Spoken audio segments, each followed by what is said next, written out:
Um, First off, the DuBose and Dorothy Hayward Society Prize was won by a poem called The Lake Diva Briefly Considers Consequences of Heresy by Linda Lee Harper. The judge's comment was, the element of surprise and wit utilized in this poem takes the reader on an irreverent but imaginative journey, demonstrating how the imagination works, spurred by one of the greatest skills and tools of a poet, eavesdropping. The palpability of this work is alive with fresh thought and even fresher use of language. So a nice winner there. Honorable mentions went to Libby Bernadine and H. Randolph Spencer. The Starkey Blythe Jr. Memorial Prize was won by a poem called The Bottom that was written by Susan Craig. Judge's comment, there is a meditative quality to this poem, how every line begins with because, which drives us as the reader to seek out some answer by the poem's end. And while that answer is never offered overtly, we understand it as the human desire to seek out those dark and mysterious depths while fully realizing those places can perhaps destroy us. Honorable mention, Brian Slusher. The Humorous Verse Prize, the winner was a poem called Cindy, Are You Doing Anything? By Anne Humphreys. Judge's comment, Cindy, Are You Doing Anything? Is a concise and playful rendering of relationship dynamics helped along by end rhyme. I especially liked the reference to poetry at the end of the poem and how poetry is shared between the characters. Honorable mention, Tim Harkins. The John Edward Johnson Prize, poem Stuffed with Straw by Elizabeth Robin. Judge's comment, Stuffed with Straw is just a wonderfully executed and otherwise phenomenal poem, bringing together the season and the reality of our current political moment. It's captivating from start to finish, but the turn it takes leading into that poignant political commentary really surprised me. Honorable mentions, Deborah Daniel and Libby Bernardine. The Lyric Poem Prize, winner, Catch and Release by Charles Lord. Judge's comments. Catch and Release is a smart employment of a classic lyric form. I love how the images unfold almost cinematically over multiple lines. I also love the tension in the idea of telling long stories, but no lies. Honorable mention, Deborah Daniel. The Marjorie E. Peel Memorial Prize, winner, a poem called Autumn 2020, The Season of Hurricane Grows Longer, by Deborah Daniel. Judge's comment. In Autumn 2020, the poet does brilliant work unfurling a sense of foreboding through a series of restless vignettes. Each image evokes an all too familiar 2020 ennui during literal and metaphorical storms, yet compels us to hope too for the bright patch of blue of April, especially amongst an unstable and unpredictable climate. Honorable mentions, Susan Craig and Kit Loney. The Nancy Walton Pringle Memorial Prize. The winning poem is called The Poem in Which I Finally Say Their Names by Yvette Murray. Judge's comment, I enjoy this strikeout take on poetry, as while it utilizes a subtractive process, we, the reader, are able to witness the thought process of the writer. The deletion of lines, in contrast with the presence of names, details the internal and external struggle the writer is going through to achieve what is stated in the title, The Poem in Which I Finally Say Their Names. Honorable mentions, Denise James, Brian Slusher, Tim Harkins. And the Clyde Robinson Poetry Prize. Winner, Come Back, Dish Ya Home, a bop for 2020, Yvette Murray. Judge's comment, the bop, a recent poetic invention by Afa Michael Weaver, contains this poem appropriately and brilliantly. You give space for a problem and a resolve awake with jazz, blues, and spiritual rhythmic recipes. The colloquial refrain drives an earnest plea for the newly freed to return home and stay connected to the land and to ancestral ways, proving that healing for African Americans, the present is intricately tied to the past. Honorable mentions, Elizabeth Robin and Brian Slusher. I think that is a really good group of poems that came out.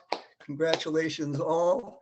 And I am now going to pass off to Debbie Scott, who is going to talk about the winner of the Susan Lauter Myers Scholarship Award. Hi, everybody.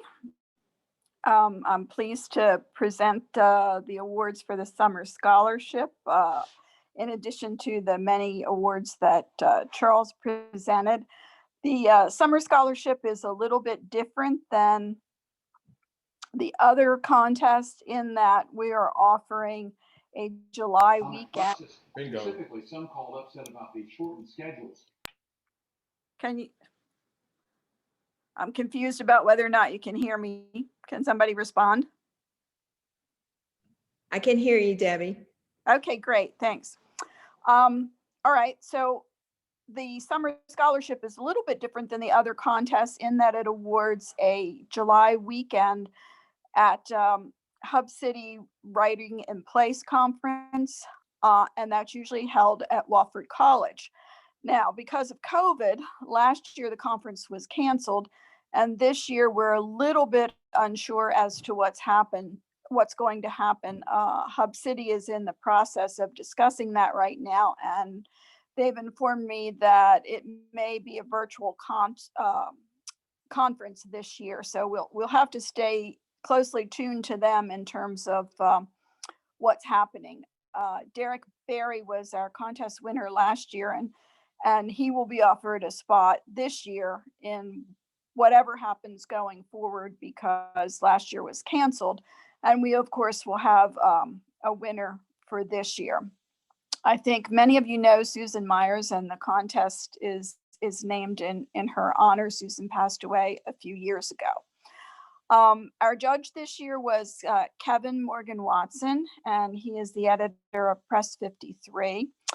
And Kevin generously published Susan's last book of poems, which myself and other members of the society were instrumental in getting, helping to get published after Susan's death. So I'm pleased to announce this year's winners. As an honorable mention, we have Lawrence Rue. And also, unlike the other contests, in addition to a winner, we also choose an alternate, so that if for any reason the winner is not able to attend, we have someone else who can step in and fill that spot. So this year's alternate winner is Mary Louise Hudson. And Kevin's comments regarding her work says, my alternate selection for winner is number 4. And I say number 4 because this is, of course, Judge Blind, and he didn't know the names of any of the winners. My alternate selection for winner is number 4, a small collection of poems laced with humor, oddities, a nod to Greek muses, and love. These poems were curious, constantly moving, and fun to read. Well done. What's submitted is not a single poem for this contest, but a group of 5, and Kevin sent some generous comments on individual poems, which I, of course, will pass along to the winners. So this year, the winner of the Susan Lauter Myers Summer Scholarship contest is Alexandra Hubble. And Kevin's comments on Alexandra's work are as follows. The poetry of number 3 took me on a journey not my own, but made me feel as though the journey could have been mine or might someday be my own.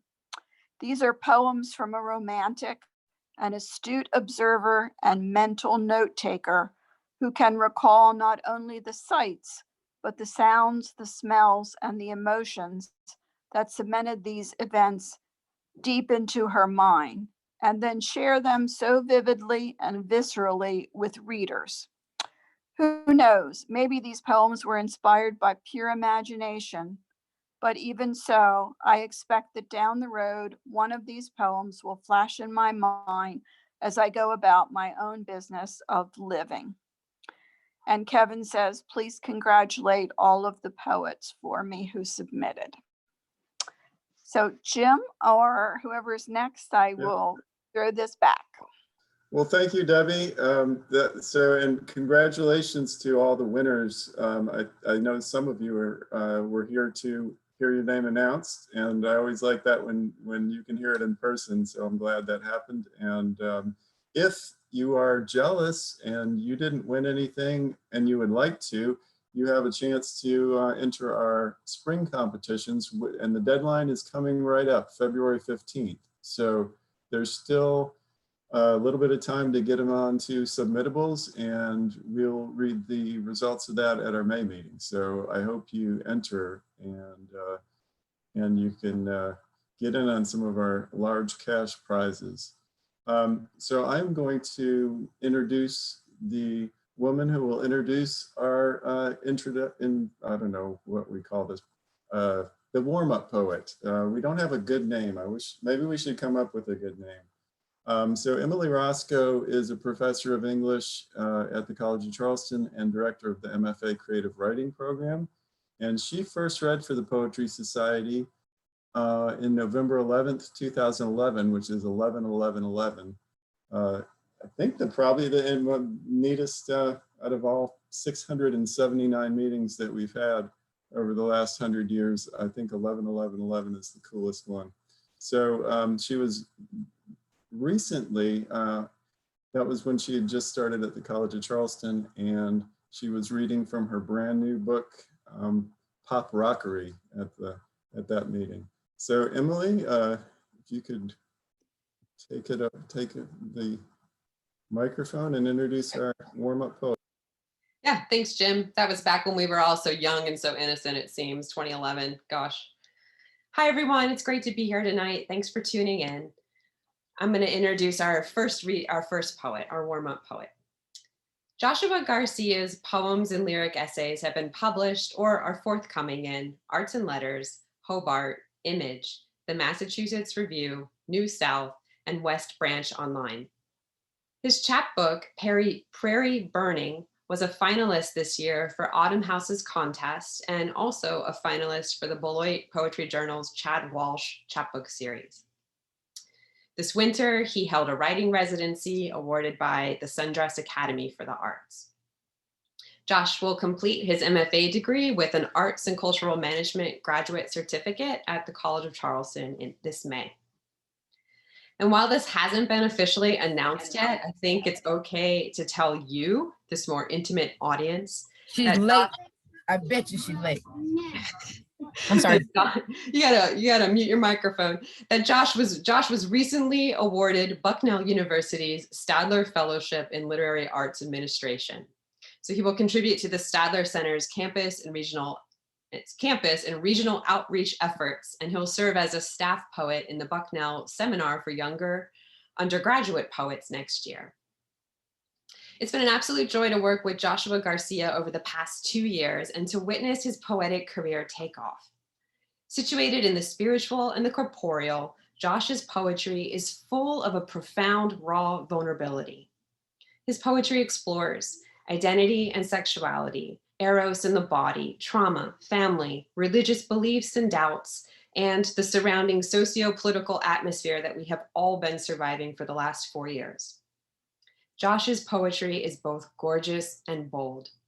In one poem's first lines, we learn, "My girlfriends tell me about their vaginas while we sunbathe in a backyard or stand in a doorway, caught between here and there."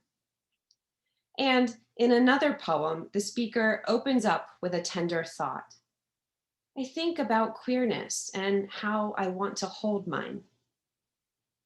Josh's poems seek communion and compassion. His poems remind us that Beneath our fears and disguises, we are intimately connected in all of our most human endeavors to be accepted and loved. Please welcome Joshua Garcia. Thank you so much, Emily. I'm definitely going to remember those sweet words. Thank you to everybody at the Poetry Society for inviting me to open for Joy Priest tonight. Joy, thank you very much for being here with us. I've actually been a fan prior to hearing that you would be joining us. I cut out your poem, A Personal History of Breathing from the American Poetry Review and keep it on my shelf to return to for inspiration. So I'm really honored to be opening for you. And tonight I'll just be reading 4 poems for everyone. The first poem that I will be reading is called Prairie Burning. Let's see, here we go. Once on a plane headed east from California, I watched light ripple across the ground, blackening everything it washed over. I thought of the sparks trailing through the wrinkles in Moses's face, how in the wake of God's glory, his skin must have cindered. Pacing your bedroom, we look at everything but each other, hoping to catch the other reflected in whatever dull thing, the cold shoulder of a picture frame, the brass belly of a lamp, a doorknob oiled by seeking hands. There is a safety in being 1 degree removed from the unveiled. Do you think it comes from inside or out, I ask. It's hard to say the thing you mean when you don't understand the thing itself. So much goes unknown for fear of being named. The sun is setting across Kentucky. You look at the window, but not through it. The glass catches bright and dark. I want you to delight in the haze of my undressing, but know that it will burn. I'm looking for the place where light gets in. My second poem is called Praise. Chinese magnolia blossoms are browning on the ground because it is spring. And as I attempt to string together something poetic about this, something about being 2 things at once, about both living and dying, I wonder if it simply is what it is. Chinese magnolia blossoms browning on the ground because it is spring. And while I visit 2 friends and their newborn daughter, the father praises the mother for many things, but also for not complaining about her perineal tearing. I watch the mother lift her body from the couch to tend to herself with envy, because I am a man and I love men, and 2 men cannot from their own bodies produce a child like the one in my arms, which is what it is. And on Durant Avenue, a motorcyclist drives ahead of me, and something in the roar of his exhaust, something in the way his shirt flaps around his back, the way he rides so steadily into the purpling evening, makes me wonder if I too move through the world like this. If I, with some radiance, drive home with the windows down to take out the recycling like my roommate asked me to. And I arrive to a dog panting with his nose pressed to the window, where a ghost of his longing lingers when he races to the door to greet me. And I know how he felt as he waited for someone to come home, because when I see people kissing on TV, my mouth almost moves with theirs.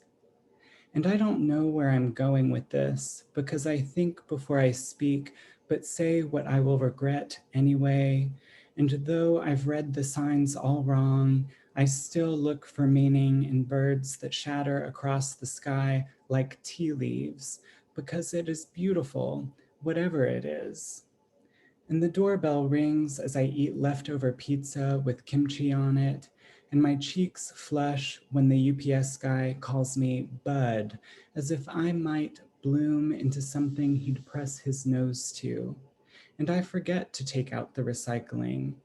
And like the pollen that dusts our cars and collects itself in the cracks of the sidewalk, my sex colors everything, boisterous and yellow, but also sharp like the green of a palmetto frond, but also sanguine like hibiscus and lace leaf and amaryllis, but also the million shades of blue that occur when the ocean and the sky French kiss. And I will not look away from it, however trembling my lips may be. My next poem is L'Origine du Monde, which gets its title from the painting by Gustave Courbet, and translates to The Origin of the World. My girlfriends tell me about their vaginas while we sunbathe in a backyard or stand in a doorway, caught between here and there. At kitchen tables, they tell me about their pelvic floors and uncover miscellanies of trauma. I haven't heard much of their joys, though, the ones I imagine out in the world somewhere, like wild orchids drawing water right out of the air. A married friend tells me she orgasmed finally on her own and blows gently on her Thai coconut soup as if to soothe a kind of shame. As for the rest, perhaps we only share the sufferings of our bodies, the joys too sacred to expose, resisting translation as Yahweh does, afraid of what sacrifice may be required at the altars of our pleasure. My girlfriends tell me of their own phantom pains folding deeper into tissue of nacre. And while searching the web to understand my body, I read that rather than a rib, God created Eve from the baculum, missing in human men, but apparent in other mammals, resulting in the shared perineal raphe, or scar. I like the idea that the whole world is born from a scar, but I have long since abandoned literal interpretations of the myth that man comes first, and then, if she's lucky, woman. Instead, I imagine us slithering out of the dark with silt-covered bellies in still to be determined forms, our sex oscillating before us like waves. The public beaches have been closed for 2 months now, but a girlfriend and I stand at the mouth of a marsh and hold onto each other's elbows as we slip into the salt, our feet sinking in the mud and the grass tickling at our wrists. We shrink back when the water reaches the place between our legs, and in this, at least, we are the same. My last poem that I'll read was written on National Coming Out Day after a friend of mine came out on Twitter. And I just felt very proud of all of my brave and beautiful friends. This is called Pumping Gas at a Shell Station on National Coming Out Day. Unlike the price of gasoline, $2.26, unlike the weather, 78 degrees and sunny today, I am unwaveringly gay. And though I think everyone knows this, let me say so again for good measure. When the firemen turn the corner and walk toward me in their blues, my chest grows large and vulgar as the hibiscus begging for attention outside the library. When they walk away from the gas station with their 12-ounce coffees, my chest closes like a book. Everything good I've received has come with a period of waiting before it. Everything good I've received has come with a period of hope before it. For good measure, for good measure, let me say, not to the woman who assumed I am celibate because I go to church, not to those who tell me my identity is in Christ alone. It could be if you let it. Not even to the firemen, whom I would very much enjoy speaking to. But to the two men who walk their dog down Rutledge Avenue and always wave as they pass. To Robbie, who pressed his knee into mine on a park bench. To Carl, who sails the Charleston Harbor and prays for another pronoun. To Nate, who leaned in to kiss me and missed. To Amanda, who tweeted this morning about menstruation and made me laugh. To Ellen, whose skincare routine I admire. To Adam, who wants to know what it means to be a good man. I want to know too. To Garen, who told me where he bought his sunglasses. To Stan, who kissed me on New Year's Eve. To Scott, who spoke up. To Rebecca, who took me swimming. To Pete and Chasten Buttigieg. To Gardner, who is in love. To Holly, who is smiling. To our dead, Frank Kameny, Tchaikovsky, and Jackie Shane. To Channing Smith. To Nick, who asked me what I needed to be asked. To God, who gave us rainbows. To Tori, who made me feel safe. To the man who kissed me in the Kroger parking lot. To Ryan, I stole your cigarettes once when we were younger. I'm sorry. To John, I want to paint my nails like yours. To Jillian, who pines over angels. To those braver than me. And I could keep going, to the man whose kisses I may someday take for granted. Where you go, I will follow with the abandon of the boy who just now, believing in the impossibility of traffic, believing in the impossibility that anything might delay him, sprints across Upper King Street. With a bowed head and fistfuls of palm fronds, with my arms tucked behind me like wings, I will follow. Thank you guys very much.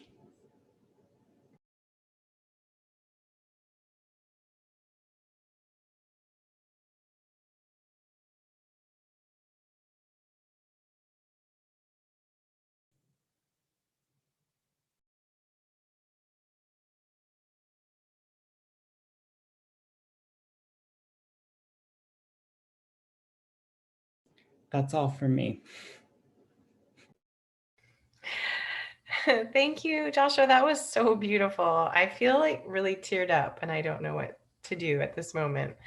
Except I do know what to do because I'm going to introduce Joy. Thank you all so much for coming out.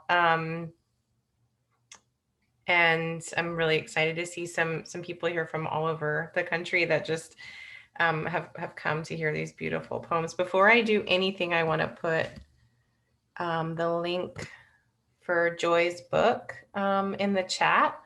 So normally people will buy the books and have the poet sign them. And unfortunately, we can't do that at this moment, but please do buy this incredible book anyway. So thank you, Joshua. Gosh, that was really beautiful.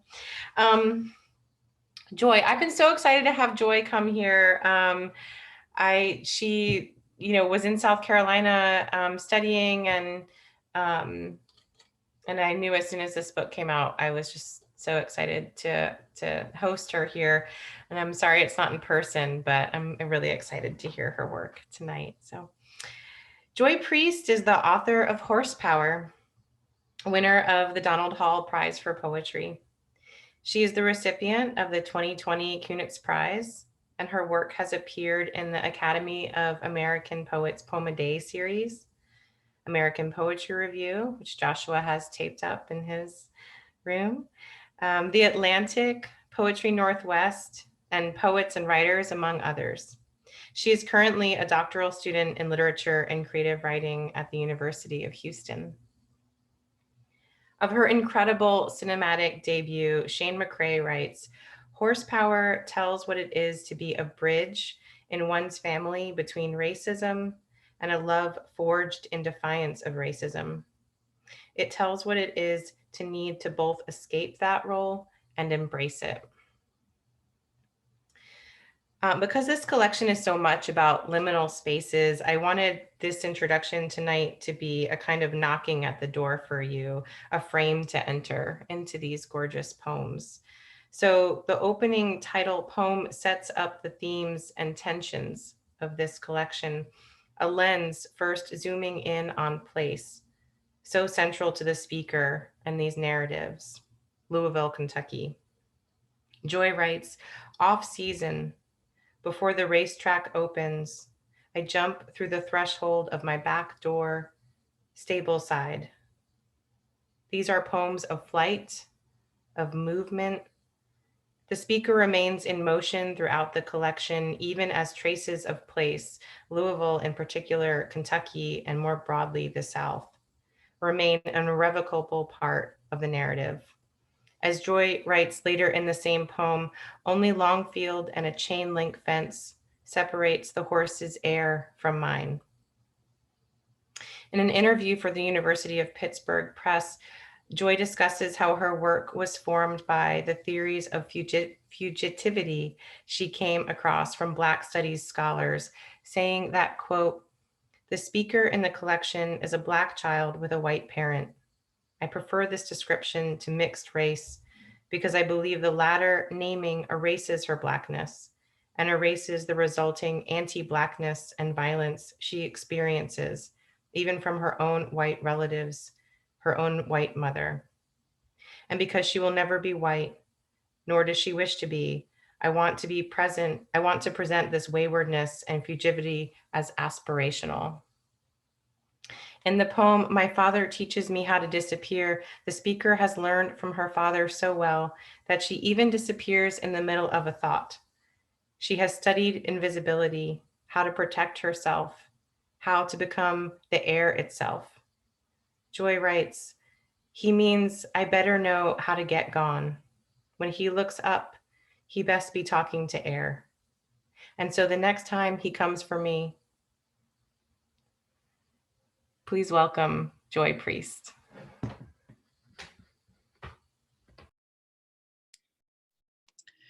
Thank you so much, Danielle, for that introduction. Thank you for spending time with the book. Joshua, wow, there's so much in your poems, but so much thoughtfulness, which I mean like as a quality of a good person, but also of a good poet.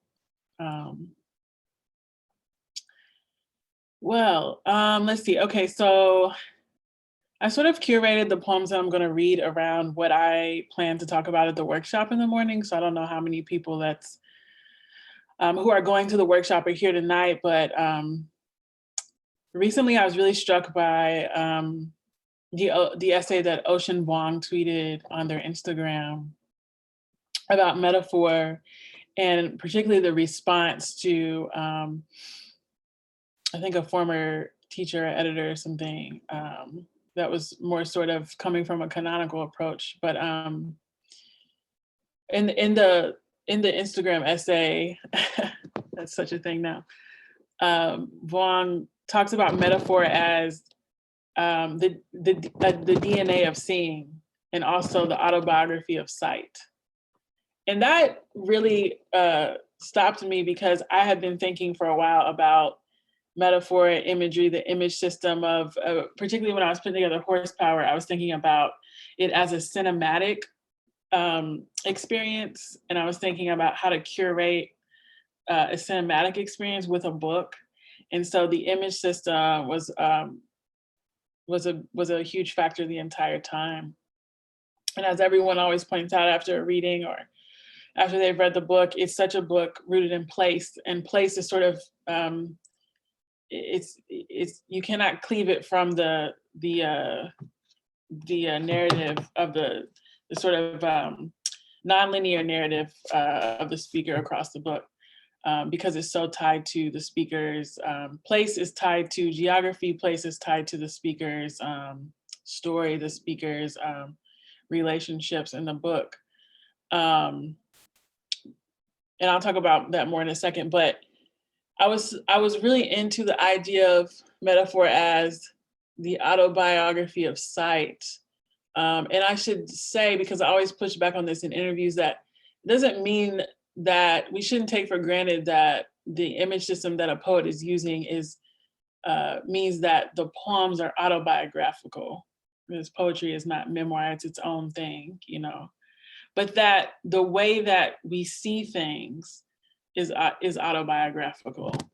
The sort of images that we come up with can be, you know, it's about the way we see something, most plainly put.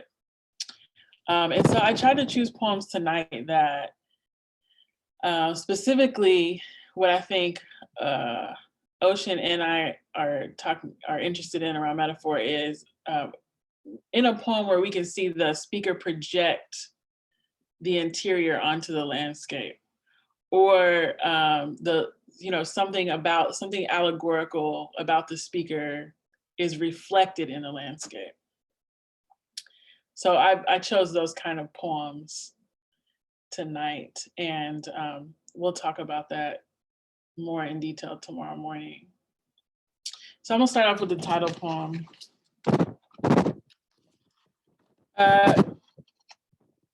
Thank you, Danielle, for reading this poem so well. This was the last poem I wrote, and when I titled it, I realized I had the book title. And I realized it was like the title poem too, because it contained all of the themes of the book, as Danielle said. And what I mean when I say that I'm taking the liberty to talk a lot before I read poems, because they gave me 35 minutes, and I don't know if I've ever read that long. So I'm like, I don't know if I can read poems that long, but the book is largely set in my hometown, Louisville, Kentucky, which is a harshly segregated city. I always say this statistic, and I always look it up to see if it's still relevant, and it always is. But the most segregated country and the most segregated city in the country after Detroit, Milwaukee, and Cleveland. And after I say those, you kind of realize, well, we think about Louisville isn't as prominent in the national imagination, I think. Well, maybe after last year, right? But when I was writing the book and when I was growing up, it felt like one was living in obscurity. So, I just always give a little background on it. But it's a very harshly segregated city. And my mother, growing up, my mother was from one side of the city and my father was from another side of the city. So that really influenced the story in the book, the story of the speaker, who I've named Sparkle in the book. And so in that way, the place is like I said, it's like uncleavable from the story, because the story is about this family and the sort of back and forth across this threshold, this geographical threshold, this racial threshold, this historical chasm. Horsepower. Off season, before the racetrack opens, I jump through the threshold of my back door stable side. A dove takes off from its nest tucked into the corner of the porch awning, glides through my world, which I can see in its entirety from my top step. The twin steeples and emerald roofs just past our garage. A horse practicing its start out of the gate. Only Longfield, that avenue rounding the perimeter of the pill-shaped track where the red and white and green flags ripple from balconies, and my neighbors sell horchata in styrofoam cups, street tacos, and paper baskets with cilantro and lime. Only Longfield and a chain link fence separates the horse's air from mine. They work the loop of that circular mile, making everyone's living except their own, the motors of our economy. Beyond the spires is a larger world I do not know exists. A mile west in my line of vision is a family I do not know I have. In that corner of the city, separating from the land like a cell in mitosis, straining across the Ohio River to the north, my great aunt, Black matriarch, rocks on her blue porch, and my father, just a couple of blocks away from her, coos my baby brother into sleep while his new wife flowers the wings of a flightless bird. But all I know for now is my grandfather, the white one. And I know my mother, who I can hear now roaring home from work in her muscle car. And wait, I know the horses and the restless minds. So when I'm talking about like the interior being projected onto the landscape, I'm thinking about something, and also like the autobiography, the metaphor as the autobiography of sight. I'm thinking about something like talking about this shape of the land as being like a cell in mitosis, that sort of separation, that formation that sort of the isolated corner of the city makes, that sort of thing. So self-portrait as Disney princess. Never a child with other children, dead summer so dark, the bottoms of your feet look as if you skipped through ash. Your only friends, the carpenter bees, who bore perfectly round holes in the carport's rotting wood frame and danced in socked feet, glittering with pollen. The hummingbirds hovering at your head like a crown.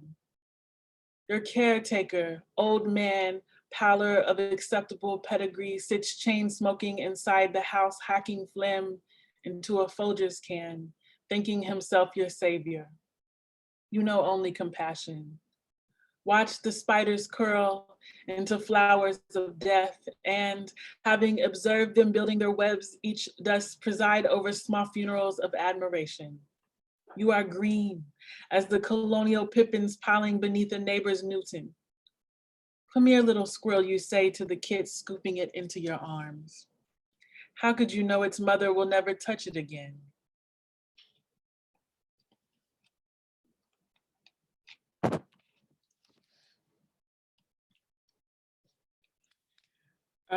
This next poem, The Payphone. I think I realized, sort of afterwards that nostalgia is really strong throughout the book. And there's like Hollywood video stores and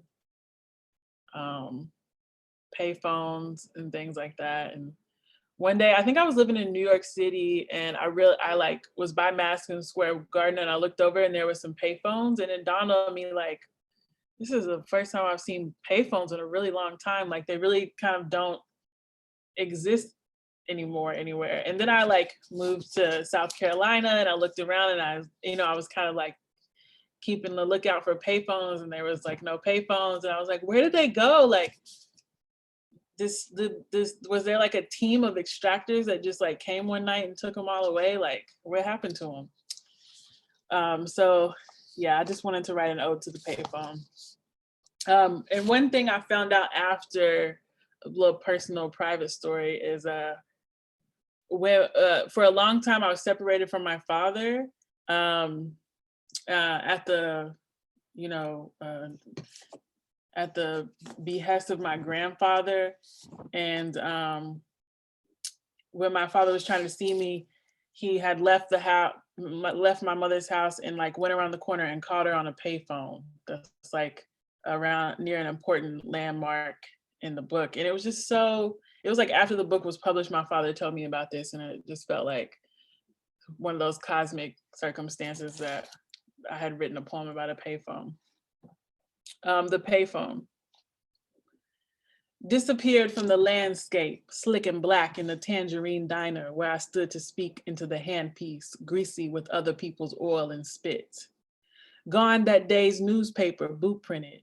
The dog walking itself leash in mouth down the small avenue, the bookstore where I felt the train rumble past on the other side of the wall, gone. Those old men I watched smoke at their stools, and the blood-sucking bug I smeared in sweat until it was only blood. I am obsessed with what's phantom, the younger self, the angry and agile body starved and able to consume indiscriminately, the gently pumping vein. The operator had everyone's number at her fingertips back then. Who remembers the sensation of the rotary dial whirring backward? Who of us keeps the record now? Outside the gardens, the smartphone missed my back pocket, smacked the ground, gone its face, diamonded into uselessness. No way to get a hold of, a way home. I hummed along while I waited across from the jukebox in the booth, ripped from its buttons, scratching the back of my thigh. Gone the wild weeds and honeysuckle air that made me, the coin slipped into its dark slot.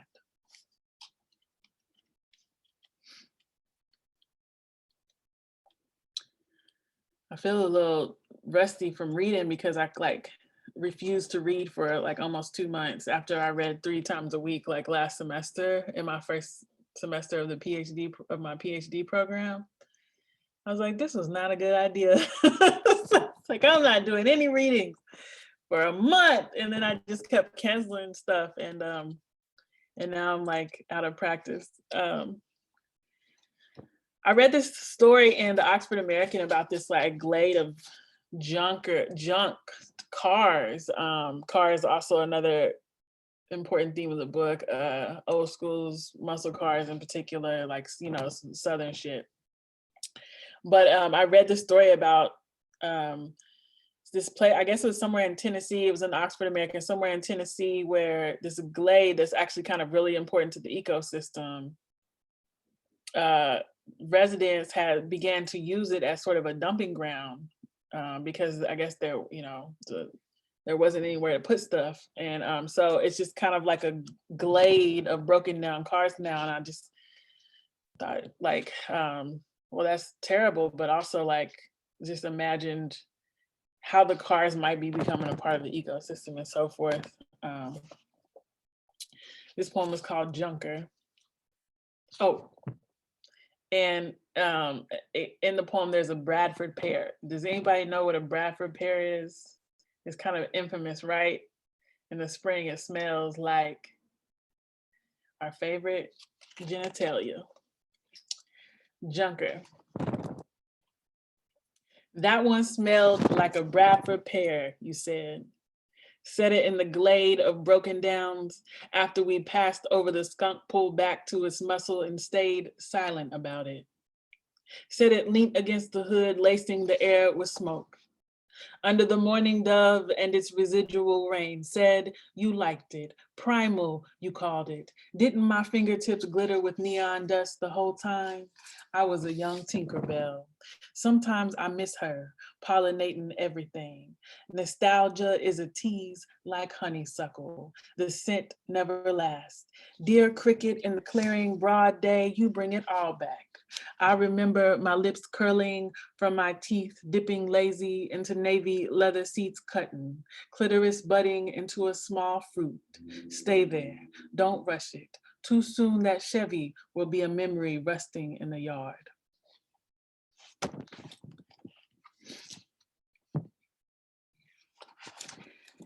And, in the first section, no, this didn't end in the beginning, this poem ended the first section, but then I slipped another one in there. But the first section of the book is kind of like, it really, it's like, if I think of it as a movement, like Act 1, cinematic, it's sort of like the escape, that section would be characterized by escape. But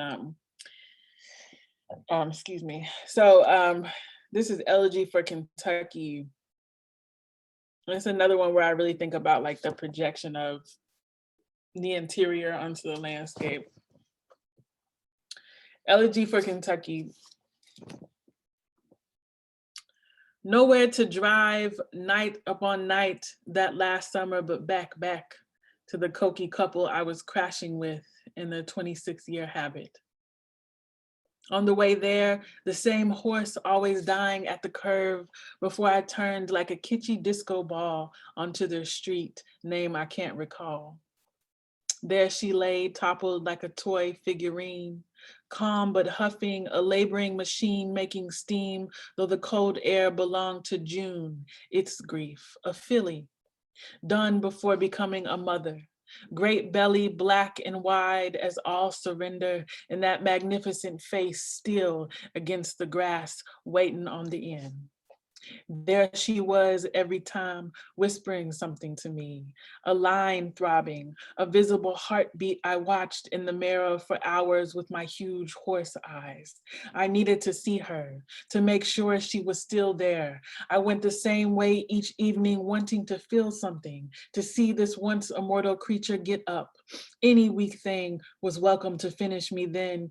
And when he came into the room with bridle and bit on his 26-year high, when he came up on me where I was lying at that curve in my mind, arms and teeth numb, I did not resist.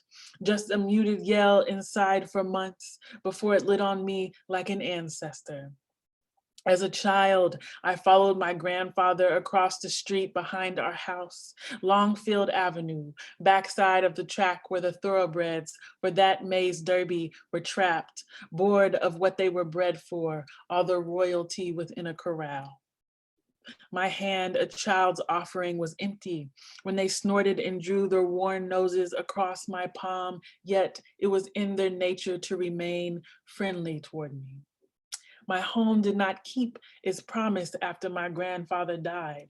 There was no protection for what I was without him. Lone Black filly, finished before becoming. She must have tired of standing there high-headed, waiting for me to ride her out of that war, to call out, "Let's go.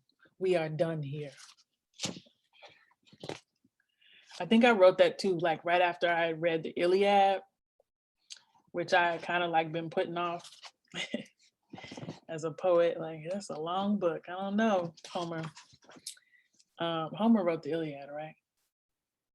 Okay. Most of the time I'm just pretending, yeah, I'm just pretending to know things. Okay. Back to the second section, which I you know, in this movement, I think is when I say the narrative is sort of non-linear, we sort of start in media res. Again, I was thinking about like how to make a cinematic experience out of a book. And so we start with the speaker running. The speaker's running. What's she running from? Why is she leaving? Where is she running from Kentucky? We don't know. Well, we go back to the second section and we find out. So my father teaches me how to slip away. Danielle talked about one poem in this series. So it's a series across the book, My Father Teaches Me Something. And Danielle talked about the poem in the first section, My Father Teaches Me How to Disappear. This poem comes in the second section, My Father Teaches Me How to Slip Away, with Clarence Carter on in the background. And there I sit in my mother's white Plymouth, stolen in the open under advisement of this country's laws and customs. I wait beneath the Hollywood videos, fanatic purple lights, their appliance buzz sound of the spectral past crackling in and out. I wait for my mother to return, to go back to the only home I've ever known, but inside, she's been stunned still at the sight of my father, possibly a mirage. I must have been asking for him, begging, but she had no address, no number to call. This moment, pure chance, a warp in the spinning wax come back around, her mind skipping as she stands before him with West Side Story in hand, then speaks finally to tell him I am out in the car. And that night, my father will tell his wife I exist. And that night, he'll make it to my grandfather's house with this declaration on his lips. He'll try even again after being turned away for 7 years by a many-chambered gun. And this time when he arrives, somehow, my mother knows he is there, waiting in the outer space air of October. This time a window is open and ash is falling from his cigarette behind the barbecue pit where he crouches just as the nightmare curls back from my skin like smoke. This time my grandfather is unaware, bound to his makeshift couch bed by malignancy when my mother pulls me through the cone of light cast from his living room and toward my Black life. When we steal past the safe that holds a revolver wrapped in a tea towel, my free fist turns like a wrench in my eye.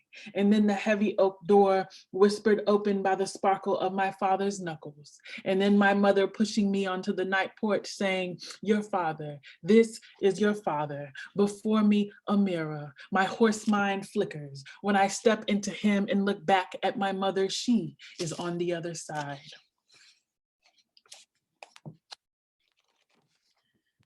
How are we doing on time?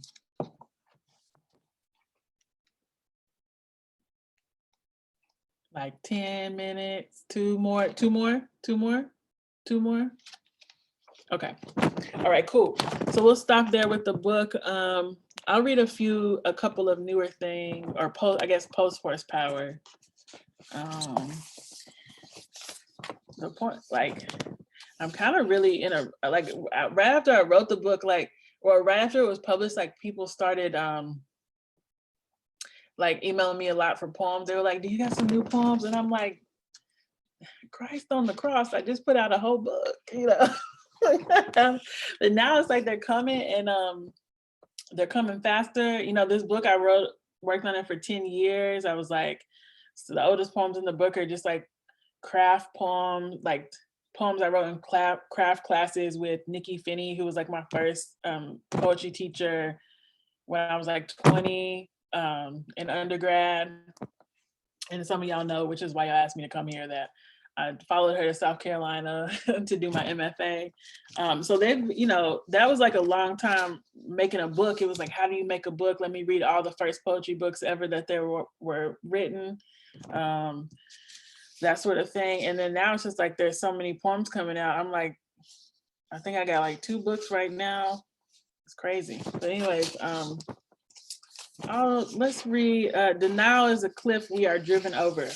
I took a workshop with Eduardo Corral one summer, and he said this thing that was like, he was kind of trying to talk to me about ordering while I was still working on horsepower. But then he said something about the second book. Maybe I was asking him about his project that he was working on, and he was saying that someone had told him, maybe it was Carl Phillips, that usually you'll notice that there's like a poem from the first book that informs what the second collection is about, that you sort of leave a trail as you go along, whatever your obsession is or whatever. So this is a new poem, but it kind of could have fit in the first book.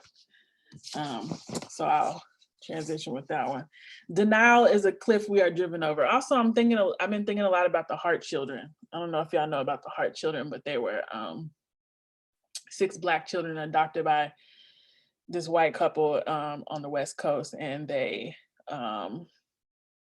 after years of like child abuse reports and everything, a lot of people know one of the children, Devontae Hart, because he was a part of this sort of iconic photo that was passed around during Black Lives Matter protests of like the Black child that was hugging the police officer.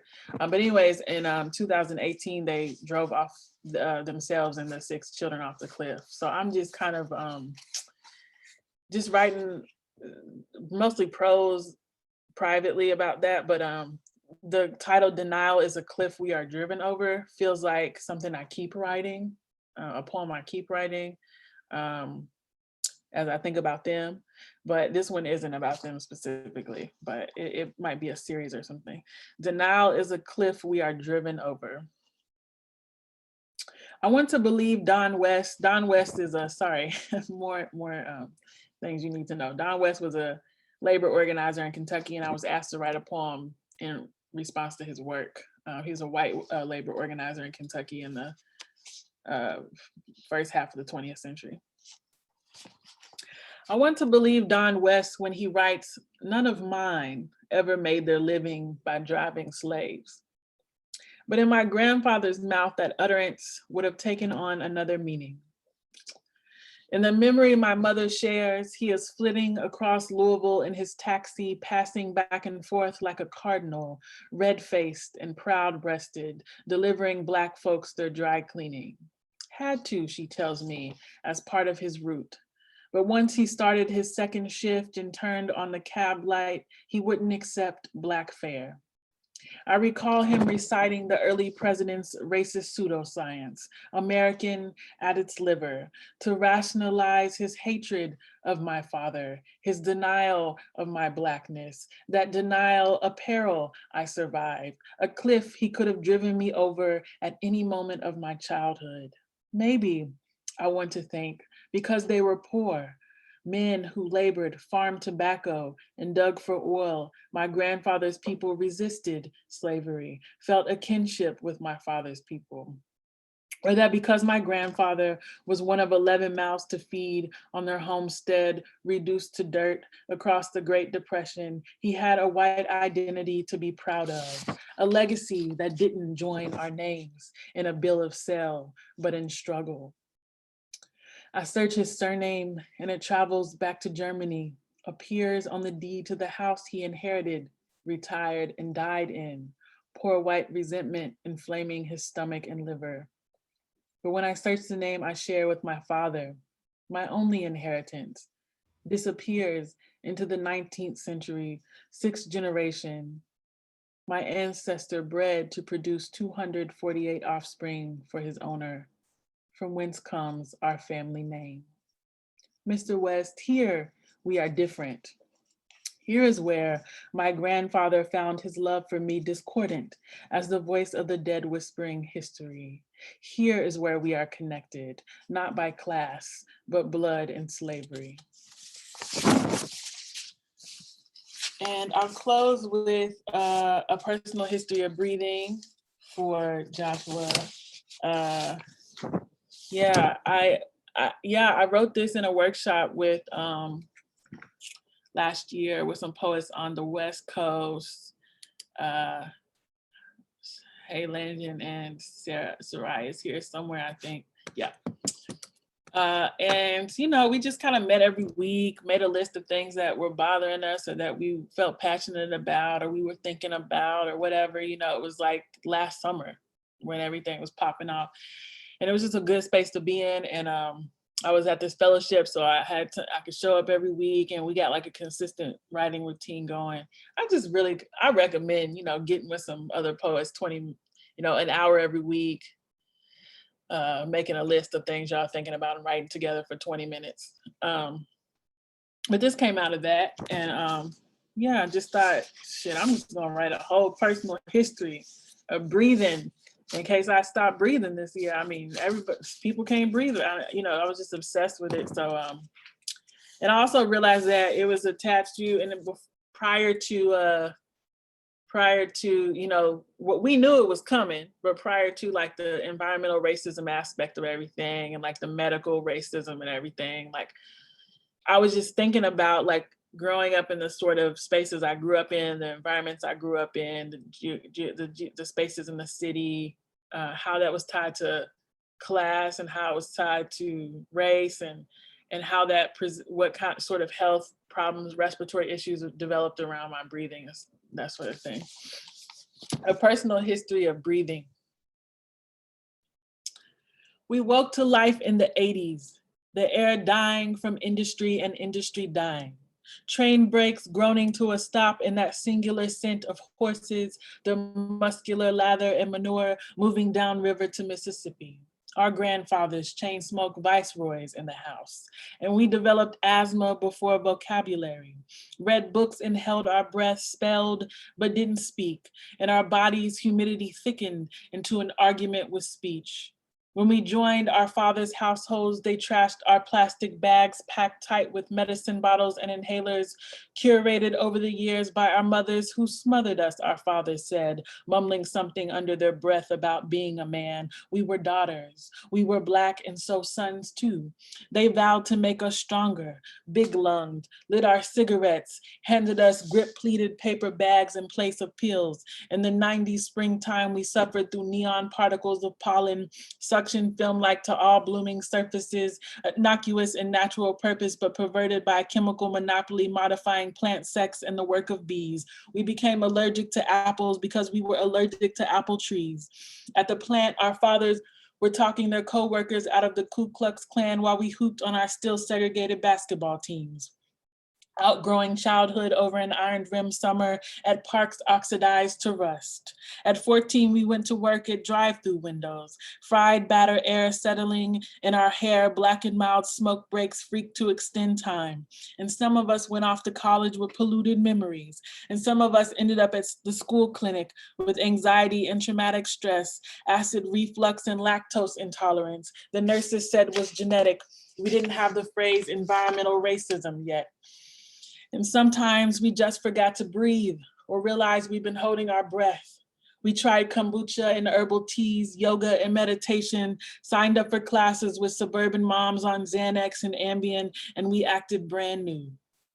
Until a man hawking cigarettes, second shift side hustling like our fathers stopped breathing on a sidewalk. A man who talked to plants like our fathers stopped breathing in this state-sanctioned chokehold. And we found ourselves pacing the brain yard on a cocaine flight, unable to locate our lungs, left arms going numb, saying, this is it, with our heartbeats running out, leaping and winning and lying down long-nosed in the grass, huffing, panning out, the train of our childhood chugging backward to a slow stop in our minds, come to take us to the afterlife. It's ghostly porters, maskless finally, leaning over us with our fathers' faces, reaching toward us with a bag to breathe into, the trail of white buttons down their uniforms, a blinding current peeking through. Thank you so much.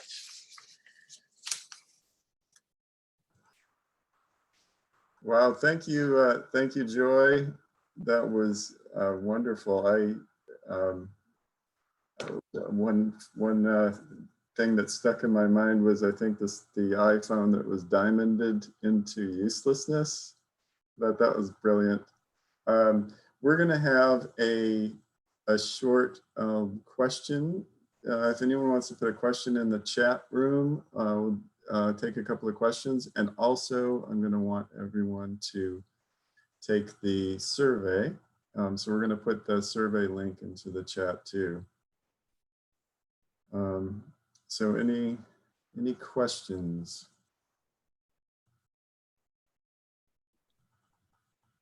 So far, no. I kind of messed up with the recording, so we didn't get the beginning part. So I want to repeat that the Society thanks South Carolina Humanities for its financial support for our programming during our centennial year. South Carolina Humanities is a nonprofit organization inspiring, engaging, and enriching South Carolinians with programs on literature, history, culture, and heritage. So I just wanted to say that. We've got a question here from Yvette Murray, who, congratulations, Yvette, on winning 2 contests this time around. What are your suggestions about putting a book together?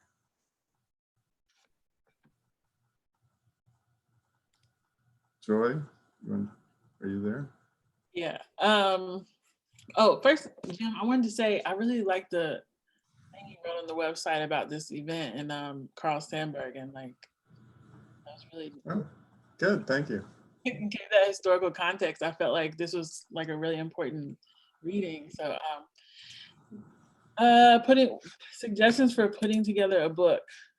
So that's really thank you for the question. It's a really broad question. Like I'm assuming like a poetry collection. Man, it depends. It just depends. I mean, it's just a very specific, unique experience to your work, you know. But I guess you know, like read. Suggestions on putting together a book. I also assume maybe it's the first book. I would say like read first books. Read about great first books.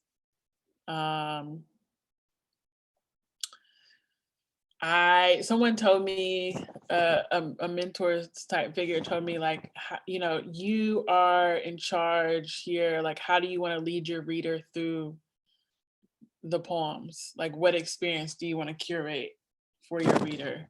So I was thinking about that.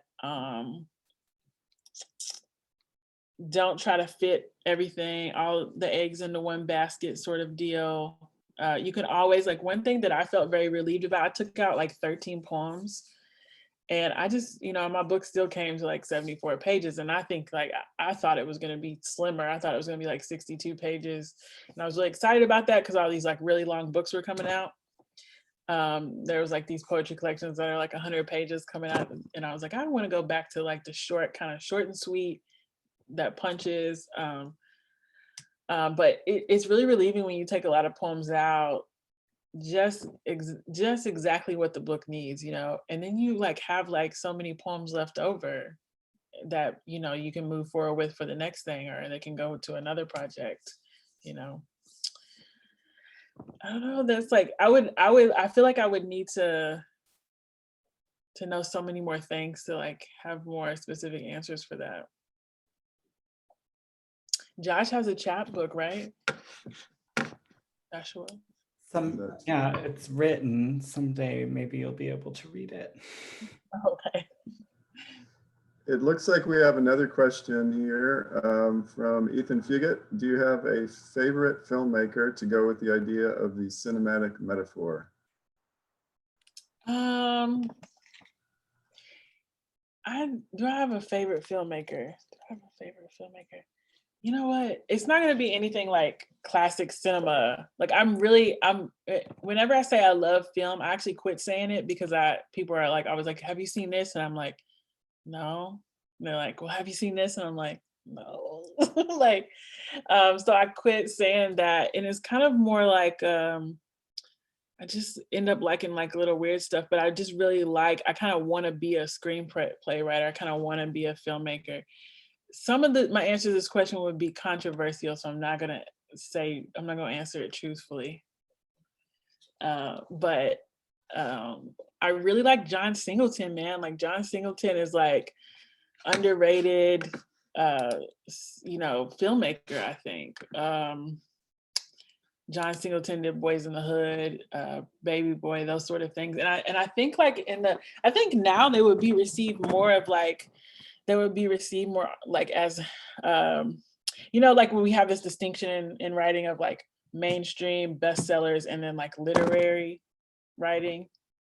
I feel like his films would be considered more literary now than they were when they came out in sort of like the late 90s and the aughts and that sort of thing. But I also am really into the LA Rebellion filmmakers. So like Julie Dash, Charles Burnett. I really like Killer of Sheep. I'm obsessed with that movie. Yeah. So there's a lot of random movies. The Fifth Element may be my favorite movie. Yeah, I like The Fifth Element. I think it got dismissed as kind of being schlocky, but I've always loved that movie. Looks like we have, okay, so someone wanted you to talk about your workshop. You did talk about it for a while in the beginning, but that is tomorrow between, I think, we extended that to 3 hours? I can't remember. No, it's from 10 to noon, okay. Eastern Standard Time. All right, and we've also made that open. There's no limit anymore because we had exceeded the original limit of attendees, and we just opened it up, so it's just wide open. Yes, and we also Joy just sent out some great like documents that you might want to take a look at before. And I think Ethan was going to send that out along with the reminder link tomorrow, but I can also put them in the chat right now, if that's okay. And also John just said, please, before people leave, don't forget to take the survey. He just put the link in there. That survey is kind of dependent on a grant that we got. So all of our participants, if you could please take that survey. But yeah, I'm going to put the links for the docs that Joy would like for you to look at and just maybe print up and help prep for tomorrow's free seminar. And then Joy, whatever you want to say about it. First of all, I wanted to say there's a Filmic Fastest series in the book. So that's in the notes. If you have the book and you're into film, in the notes it talks about who the filmmaker is and what the film is. But tomorrow, yeah, I sent out some materials, Ocean Vuong's craft essay and a packet of poems, and like you don't have to like read the whole thing, and just kind of like look through it. So if you want to be prepared to like for conversation tomorrow. But yeah, I kind of, that's what we're talking about tomorrow is what I talked about at the beginning of the reading, this idea of like metaphor and figurative language in the image system as of the poet's like autobiography of sight, and we'll hopefully draft.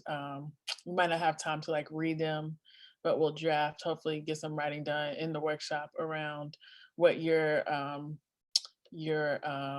autobiographical landscape looks like.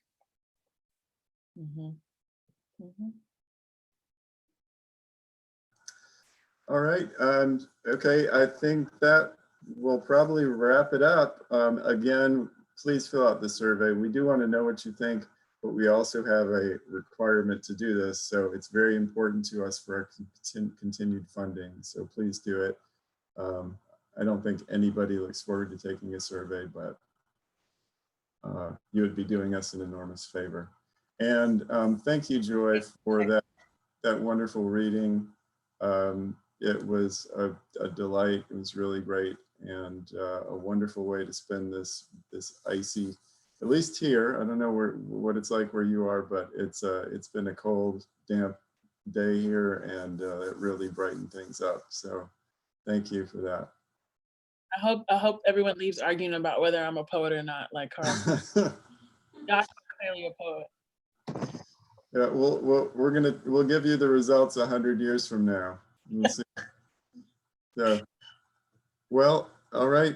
Thank you, and thank you everyone for being here, and we appreciate it. If you want to be on if you're not getting the newsletter and you want to get it, then send me a message here. Well, we're going to leave soon, but you can send me a message on flatbluesky@hotmail.com. And you can also check us out on our website, on our Facebook page. And it's not hard to find out about what we're doing in the coming months. So thank you for attending, and we will see you soon, maybe as soon as tomorrow morning and maybe next month. So thank you. Thank you, Joy. Thank you, Joshua. Thanks, everybody. See you in the morning. Bye. Yeah, see you in the morning. Bye, Ailey.